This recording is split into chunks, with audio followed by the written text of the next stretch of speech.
జరిగిన సంఘటనను తీసుకొచ్చి ఆ దేవుణ్ణి నేను అవమానించినట్టుగా మాట్లాడటం అనేది అది కావాలి అని చెప్పి కట్టుకథ అలాగా అతను అల్లి చేస్తున్నాడు. తర్వాత మైకులు మీరు పెట్టుకోండి, నేను ఇస్తున్నాను పర్మిషను, ఎవడట వస్తాడో చూస్తాను అంటే ఇంత కామన్ సెన్స్ లేకుండా ఒక వ్యక్తి మాట్లాడటం. సరే, ఎవడో మైక్ పెడతాడో నేను చూస్తాను పర్మిషన్ లేకుండా. పండగల టైంలో పర్మిషన్ తీసుకుని అది కూడా ఆ డెసిబల్స్ లోపుగానే ఉండాలి. అనుమతి లేకుండా ఎవడైనా మైక్ పెడితే చట్ట ప్రకారం ₹1,00,000 జరిమానా, 5 సంవత్సరాల వరకు కూడా కారాగార శిక్ష చట్టంలోనే ఉంది. సో అంచేత పర్మిషన్ లేకుండా ఎవడైనా ఈ లిల్లీగాడు చెప్పాడనో ఇంకో సిల్లీగాడు చెప్పాడనో ఓన్లీ నియోజకవర్గంలో నేను దేవాలయాల్లోనూ తీసేశాను. అన్ని దేవాలయాల్లో అంటే అనుమతి లేకుండా ఉన్నవన్నీ, ఎవరికీ లేదు అనుమతి. అలాగే చర్చిల్లో కూడా తీసివేయటం జరిగింది. సో కాబట్టి వాడేదో చెప్పాడు, నేను చెప్తున్నానని ఎవడాడు? Who is he? After all that idiot has got 71 votes. ప్రతిపక్ష నాయకుడా? ఎవడతను? పైగా అతను ఏదో కాబోయే ఏంటది డిప్యూటీ చీఫ్ మినిస్టర్ అని అతను మాట్లాడాడు. నాకు అర్థం కాంది అతను చీఫ్ మినిస్టర్ని ఎందుకు మాట్లాడలేదు అనేది నాకు అర్థం కాల. అంటే ఎవరితో అతను పొత్తు పెట్టుకోవాలనుకుంటున్నాడు?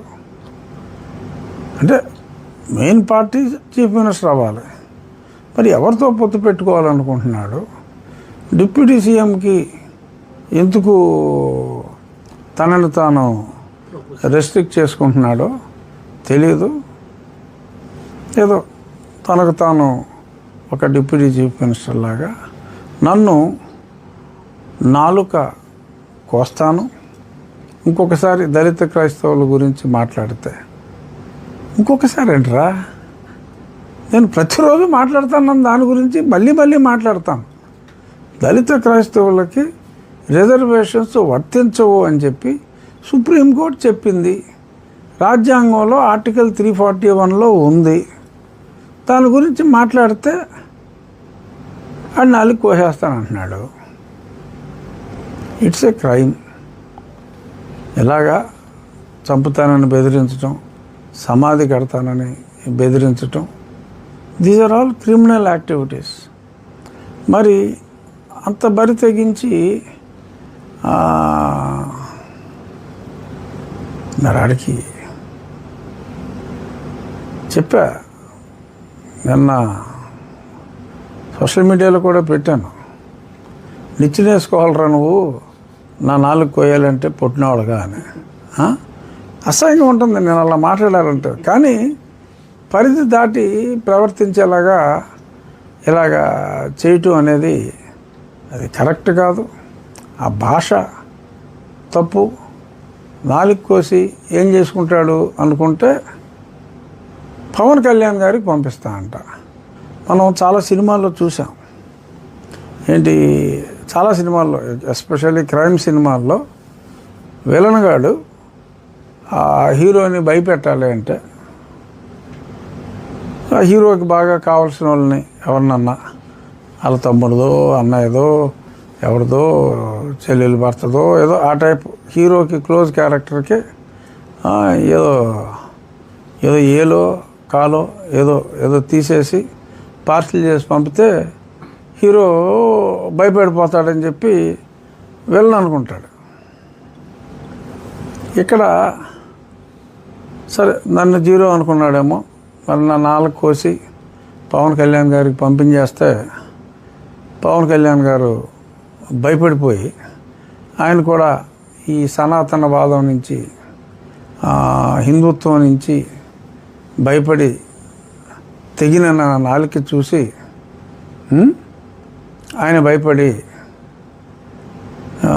శ్రావణ్ కుమార్ గారు నన్ను క్షమించండి, అని చెప్పి అడుగుతారని చెప్పి మరి లిల్లీ అనుకుంటున్నాడా అనేది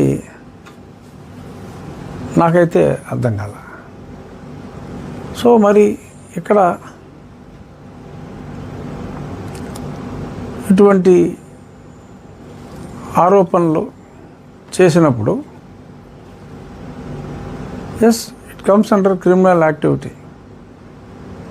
పొద్దున్న నన్ను అడిగారు, ఒకళ్ళిద్దరు ఫోన్ చేశారు, మీరేమైనా కంప్లైంట్ ఇద్దాం అనుకుంటున్నారా, వీడి మీద కంప్లైంట్ ఇద్దాం అనుకుంటున్నారా, ఎందుకంటే అతను ఒక హత్యకు ప్రేరేపించే విధంగా మాట్లాడాడు, సమాధి కడతానన్నాడు, నాలుగు కోసి వేరే వాళ్ళకి పార్సిల్ చేస్తానన్నాడు.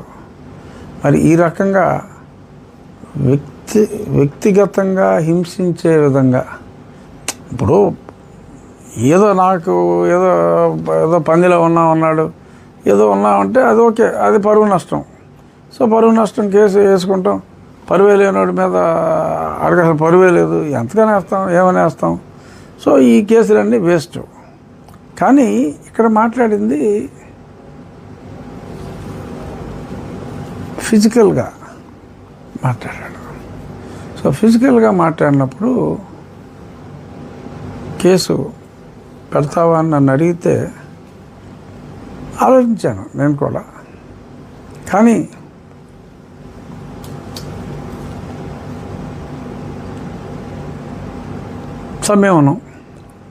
కాస్త సంయమనం.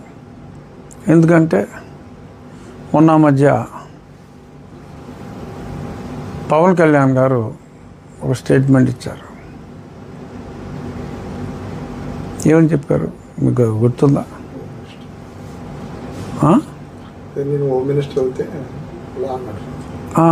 అంటే నేను హోమ్ మినిస్టర్ కానందువల్ల